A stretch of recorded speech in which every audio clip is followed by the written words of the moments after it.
The White House is giving Ukraine the green light to strike inside Russia using U.S.-supplied weapons. The major policy reversal by the Biden administration comes after pleas from Kyiv and others. There are some caveats, though. The weapons can only be used to counter Russian attacks near Kyiv. The U.S. stopped short of allowing long-range strikes inside Russia, and civilian infrastructure is off limits. The move by Biden, which was first made quietly, is aimed at giving Ukraine the ability to fight off the Russian forces, dismantling its second-largest city. Secretary of State Antony Blinken said the change was desperately needed, not just for Ukraine, but the world. The stakes couldn't be higher at this moment. We know that if Russia's aggression is allowed to proceed in Ukraine with impunity, it will not stop with Ukraine. Now, Ukrainian forces can use U.S. weaponry to intercept Russian missiles heading toward Kyiv. Russian troops massing over the Russian border near Kyiv are also fair game. The Biden administration previously said lifting restrictions could escalate the war, but the onslaught on Kyiv was apparently enough to force a change of heart for Biden.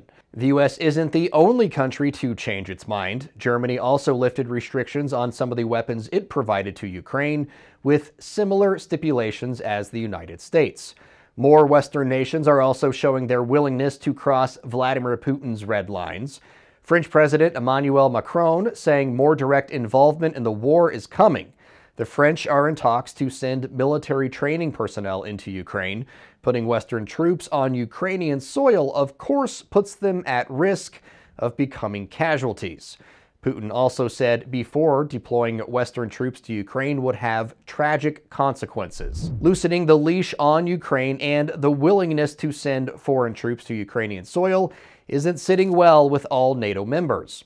Hungary's Prime Minister, Viktor Orban, claims NATO is, quote, getting closer to war every week. He also said NATO is dragging Budapest into a world war.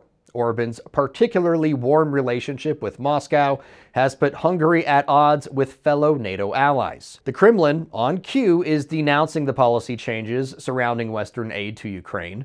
Former Russian president and current security official Dmitry Medvedev said Moscow is not bluffing about using tactical nukes against Ukraine, something he and other Russian leaders have said before.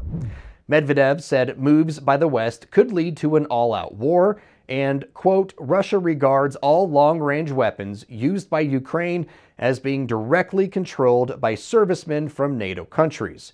This is no military assistance, he says. This is participation in a war against Russia.